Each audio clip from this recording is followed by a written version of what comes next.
Hi guys and welcome back. This reading is for birth number 7. That means if you're born on the 7th, 16th or 25th of any month, this is the reading for you.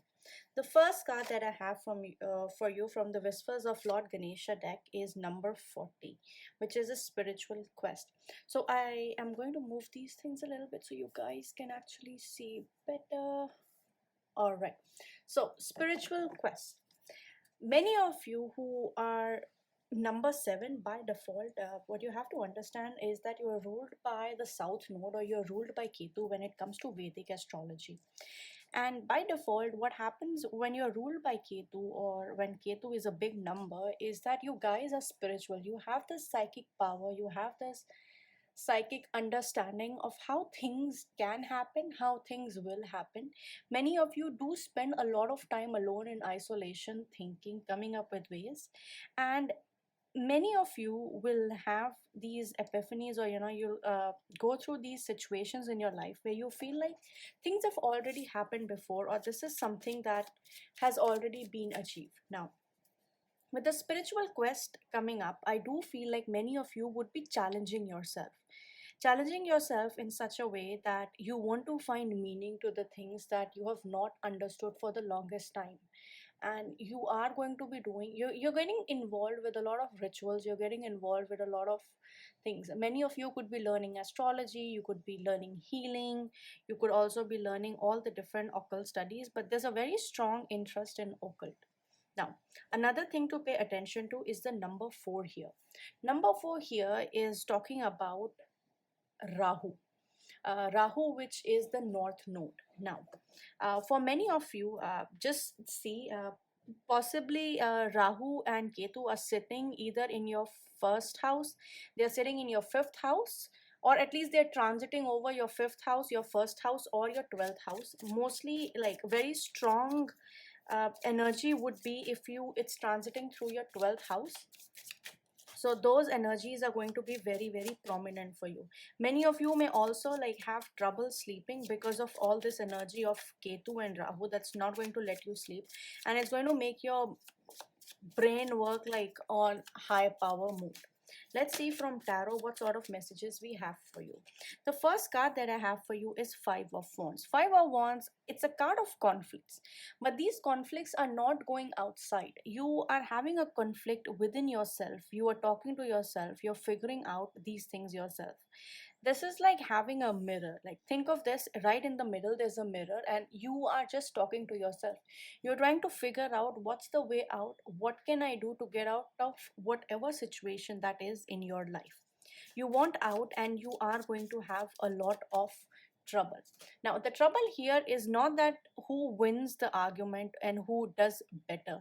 The trouble here is the energy is scattered, and this to go towards a spiritual quest is to have a aim, is to have your focus, and that focus is, and that focus is lacking with the Five of Wands card.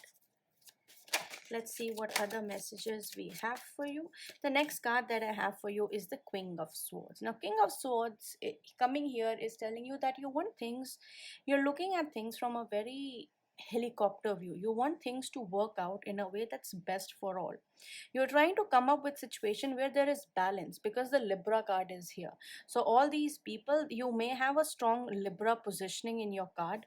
Then you also have this thing that the judge uses to give out a decision. That means for a lot of you, it is the time for making a decision. It's the time for choosing well and choosing the right path. Many of you may have to think of some moral issues, or may have to take decisions on moral grounds. So be aware of that and keep your mind centered. The next card that I have for you is Three of Swords. So Three of Swords coming here depicts some kind of disappointment. It's not bad in a sense, but it is like you may have wanted something, but you're not going to get that something, and that's just going to leave you like, meh, I worked so hard for it and I didn't get it. So what is happening with me? That kind of energy is prominent for this pile. The next card that I have for you is the Nine of Cups. I think at the end of the day, whatever you end up deciding, whatever you end up choosing, you're going to be pretty happy with it. Because if you look at the cards, Middle of the month, things are going to start turning for you, things are going to become better for you. You are going to feel confident, you'll finally find the peace. So all this confusion that is going on right here, you're finally going to find peace, and you're going to be happy with the place it has taken you, or whatever has happened with you. The next card that I have for you is the Tower card. Now, Tower card depicts change. Don't go by the picture, but Tower card only depicts change.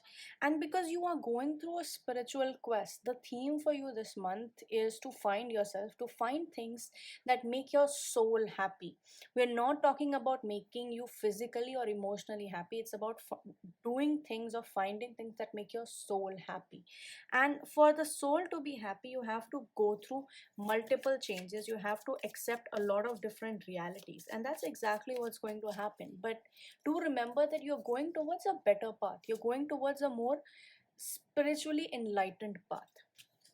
The next card that I have for you is the Eight of Wands, which tells me things are going to move very, very quickly. If things have been stagnant, things have been halted, and they are not going as quickly as you thought they should go, well, they are things are about to take a turn, and everything is going to happen quickly. For many of you that have been waiting for some kind of news, it's going to come towards you very, very quickly.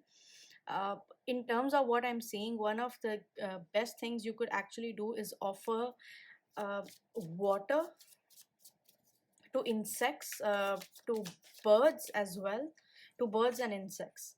The next card that I have for you is the Devil card. So, despite the change, despite find what is going to make your soul happy, I do feel like you guys are going to be very busy. For many of you who are in business or who are in work, it does seem like there's suddenly going to be a big influx of work. That means if you've not been doing a lot of things, you've been like chilling out, well, the time to chill out is going to end very, very soon, and you're going to get a lot of work. But mostly the thing I'm seeing for this pile is you're just introspecting, you're going inwards instead of going outwards. Everything is happening inside of you, all the emotions are being felt inside. The next card that I have for you is the Chariot card. So end of the month, I think you are going to make a decision, you are going to be determined about what it is that you want in life, or where you want your life to go. For many of the people who are unemployed, and number 7, I do feel like you are going to get opportunities to make money, but it's not going to happen during the first half of the year. The first half of the year, it's definitely going to happen in the second half of the year. And since we have already crossed July, we are moving into August, that means we are slowly moving on to the second half of the year. So your opportunities are coming. And then I have the Three of Cups. Three of Cups again depicts happy things, social gatherings. That's why I said there could be a big order that's coming up your way. You may have to spend a lot of time either in the kitchen, or you may have to spend a lot of time cooking, doing something, doing a lot of work, and just meeting a lot of people. So you're going to be hanging out with a lot of people, because the idea here is for you to socialize, to uh, form like a collaboration with other people so that you can grow. So very strong chances of moving into a partnership sort of thing for work. It could be a one time thing, or it could be a permanent thing. I can't see that for sure, but yeah, I definitely see a collaboration would actually help you move forward. At the bottom of the deck, I have the World card, and the World card is all about having new perspectives, looking at the situation from a different view altogether, having very strong positive vibes towards what the universe can offer you and how things are going to change. The World card, to me personally, it also depicts that the world is yours for the taking. You look how this girl has the world, has the globe in her hand, how she has earth in her hand, and how she's looking at it with loving, caring eyes. So another message for you guys overall is to not think that the world is against you, but rather be with the world and walk with the world. It's going to take you places, and you guys have an amazing energy for the month of August. Do let me know if this reading resonates, and I'll talk to you guys next time.